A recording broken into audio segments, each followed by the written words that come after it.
So let's get into this because last night, President Trump delivered his State of the Union, a nearly 2-hour speech covering a bevy of topics. And yeah, some Democrats didn't show up. And the ones who did, they walked in thinking they were going to create a spectacle, disrupt, distract, throw the president off of his message, hijack the moment. But it backfired. And Democrats like Ilhan, Omar, and others show voters exactly how they operate when they don't control the room. And so we're going to get all into it. As always, if you enjoy the content, smash that thumbs up button. That's the best way to let me know. And to stay locked in with future videos, subscribe to the channel. And don't forget, turn those notification bells on so YouTube can always let you know when I drop. Let's get right into it. No pueden encarcelarnos a todas. No pueden encarcelarnos a todas. No pueden encarcelarnos a todas. Imprison us all day. Hey. Woo! Okay. I think I did okay. Music. You did amazing. Yes. Woo. You get an A. I don't give grades though. We just go on vibes, and the vibes were immaculate. Thank you so much. Thank you very much. Yeah, so that was the so-called People's State of the Union that Democrats held. It didn't really pop off the way they thought it would. Instead, people were tuned in to hear President Trump address the nation, and address the nation he did. And it pissed Democrats off, starting with covering the massive fraud occurring in places like California and Minnesota. And people like Ilhan Omar did not like that at all. Check it out. To the corruption that is plundering, it's plundering America. There's been no more stunning example than Minnesota, where members of the Somali community have pillaged an estimated $19 billion from the American taxpayer. Oh, we have all the information. And in actuality, the number is much higher than that. And California, Massachusetts, Maine, and many other states are even worse. This is the kind of corruption that shreds the fabric of a nation, and we are working on it like you wouldn't believe. So tonight, although started 4 months ago, I am officially announcing the war on fraud to be led by our great Vice President, J.D. Vance.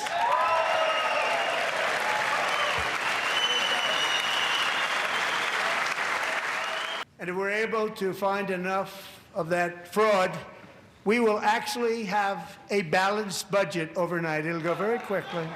That's the kind of money you're talking about. We'll balance our budget. The Somali pirates who ransacked Minnesota remind us that there are large parts of the world where bribery, corruption, and lawlessness are the norm, not the exception. Importing these cultures through unrestricted immigration and open borders brings those problems right here to the USA, and it is the American people who pay the price in higher medical bills, car insurance rates, rent, taxes, and perhaps most importantly, crime. Yeah, we're going to have some more from her also, but you can see the visible frustration. You can see Ilhan Omar's face because she can't do anything but sit there and take it, right? But listen, fact of the matter is the fraud was real, and it predominantly came from one community. Sadly, but true. It came from one particular community. We know that now. Maybe if Democrats like Tim Walz in Minnesota weren't so concerned with identity politics or pandering to one community, it would have not gotten so out of control. But that's what happened. And when you have journalists, people like Nick Shirley, who go out, do some basic digging, asking some basic questions. Why do these places not have info to register kids? The Quality Learning Center, we remember. Daycare, they told you daycares are supposed to be like, okay. But where do you sign up at, right? Why are there so many medical buildings with no patients, with no receptionists, and with no people going in or out? Lights are off, that sort of thing. And then suddenly, we learn that these places start shutting down afterwards, went out of business once he exposed them. And so let's get into this next clip because the president did something very strategic, ladies and gentlemen, connecting things and in the process with millions of Americans watching, both Republicans and Democrats, independents. He spoke about the current government shutdown and how Democrats want to defund DHS. But as we all know, other agencies are also affected, TSA, the Coast Guard. And so he connected it to how right now federal government isn't able to aid the Northeast with the blizzard that just happened, New Jersey, New York, parts of Pennsylvania, the Northeast. And then he ultimately tied it all together with one simple statement. Check it out. As we speak, Democrats in this chamber have cut off all funding for the Department of Homeland Security. It's all cut off. It's all cut off.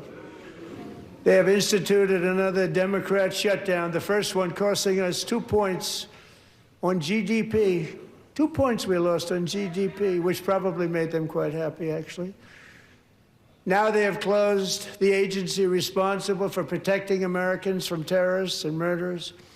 Tonight I'm demanding the full and immediate restoration of all funding for the border security, homeland security of the United States, and also for helping people clean up their snow.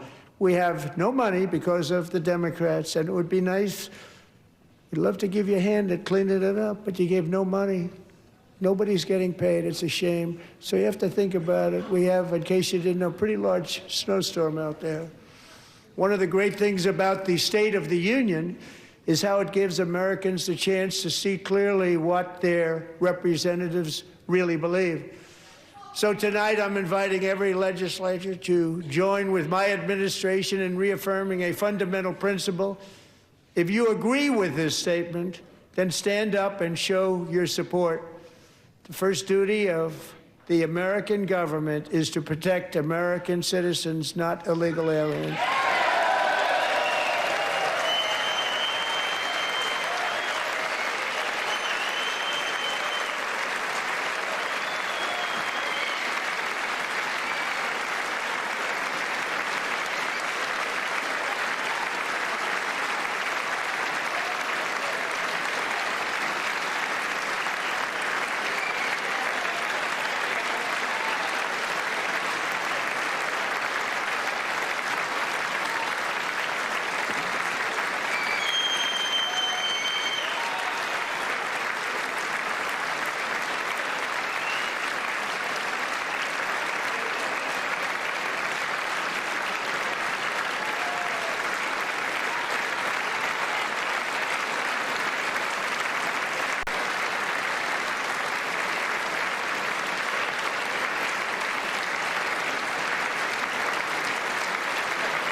Isn't that a shame? You should be ashamed of yourself not standing up.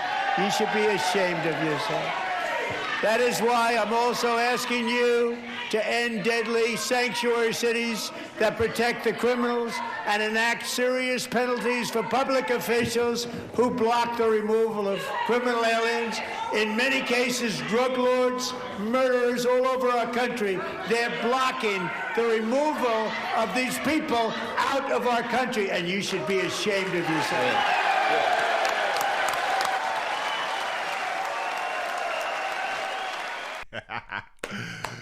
Oh, she is big mad. Oh, she big mad. Big mad. And like I said, he covered a lot. This was nearly a 2-hour speech, and multiple times throughout, Democrats didn't look great because they locked themselves into this platform of whatever Trump supports, we oppose. It doesn't even have to be policy driven anymore. If he's for it, they're against it. And Trump put all of that on display for everybody who was watching. And even when it comes to what most people would call common sense policies like the SAVE Act or issues of children making major life decisions without their parents knowing, like switching genders, Democrats just couldn't read the room. They seem completely disconnected from where basically a vast majority of America stands on these issues. And that disconnect was on full display. Go ahead and check this out. And even the new communist mayor of New York City, I think he's a nice guy, actually. Speak to him a lot.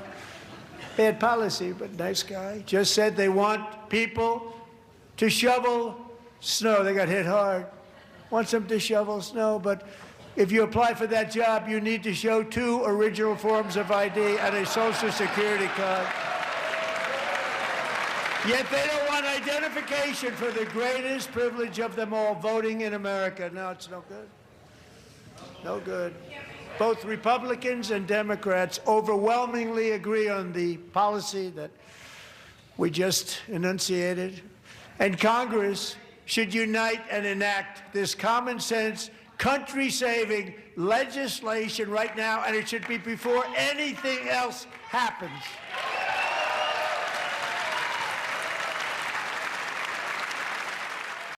But surely we can all agree no state can be allowed to rip children from their parents' arms and transition them to a new gender against the parents' will. Who would believe that we've been talking about this? We must ban it, and we must ban it immediately.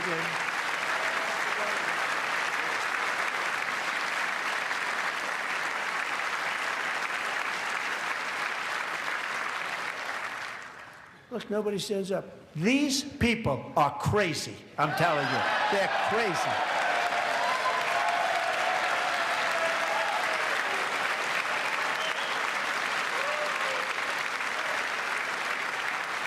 Amazing. Incredible. Boy, oh boy. We're lucky we have a country. With people like this, Democrats are destroying our country, but we've stopped it just in the nick of time, didn't we? Wow. Common sense policies, ladies and gentlemen. And Trump covered a lot in his speech. He even trolled a little bit about a third term. Yeah. Cracked a few jokes. We know how he is. He's going to be himself. I'm sure the legacy media, they'll have some, they'll flip out over that. But in a more serious moment, I want to get into this next clip with millions of people watching. The Democrat Party signaled to the country exactly who they are, and that their disdain for Trump appears to be so strong that they're willing to oppose him no matter the moment. Even on something where no matter your party lines, you could empathize with someone, right? Democrats refuse to stand for the mother of Irina Zaruska. I hope I'm saying that correctly. The Ukrainian refugee who was stabbed by a career criminal on a bus in Charlotte, North Carolina. This is the same party that says they care deeply about migrants. The same party that says it stands firmly with women's rights. And yet they didn't stand for this. Check it out. Hey, what's going on with Charlotte? Last summer, 23-year-old Irina was riding home on the train when a deranged monster who had been arrested over a dozen times and was released through no cash bail stood up and viciously slashed a knife through her neck and body. No one will ever forget there were people on that train. No one will ever forget the expression of terror on Irina's face as she looked up at her attacker in the last seconds of her life. She died instantly. She had escaped a brutal war only to be slain by a hardened criminal, set free to kill in America, came in through open borders. Mrs. Zaretska, tonight I promise you we will ensure justice for your magnificent daughter, Irina.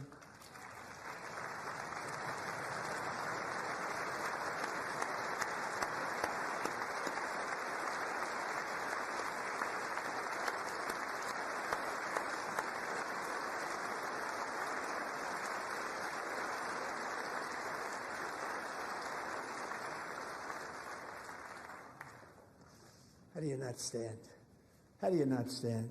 I'm asking this Congress to pass tough legislation to ensure that violent and dangerous repeat offenders are put behind bars, and importantly, that they stay there.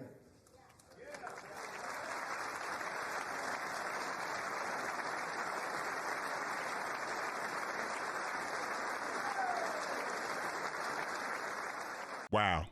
How could you not stand? Listen, I'm glad he did that. He did it multiple times throughout the night, but that moment might have hit the hardest. This speech was about informing the American people about what he's accomplished so far, because if he leaves it up to the legacy media, they're not going to highlight it. And he knows that. And he also understands He has to rally the country right now. The midterms are coming up in November, and let's be honest, this Republican majority Congress has not gotten a lot done. And so Trump has to go out there and talk directly to the American people about what he's achieved. And the reason he's been able to do a lot of this is because Republicans currently hold the majority, yes.